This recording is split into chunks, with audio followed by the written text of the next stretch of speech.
Introductory note.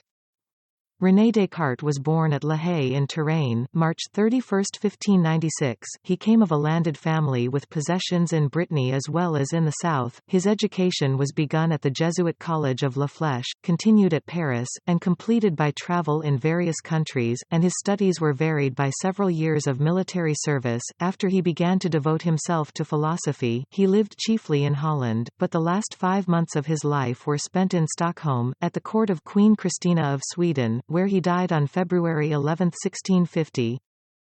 While still young, Descartes had become profoundly dissatisfied with the scholastic philosophy, which still survived in the teaching of the Jesuits from whom he received his early training, and adopting a skeptical attitude he set out on his travels determined to gain knowledge only from himself and the great book of the world, from nature and the observation of man. It was in Germany, as he tells us, that there came to him the idea which proved the starting point of his whole system of thought, the idea, I think, therefore I exist, which called a halt to the philosophical doubt with which he had resolved to regard everything that could conceivably be doubted. On this basis he built up a philosophy which is usually regarded as the foundation of modern thought, not that the system of Descartes as accepted today, but the sweeping away of presupposition of all kinds, and the method which he proposed for the discovery of truth, have made possible the whole modern philosophic development. It was in the Discourse, here printed, originally published in 1637, that this method was first presented to the world.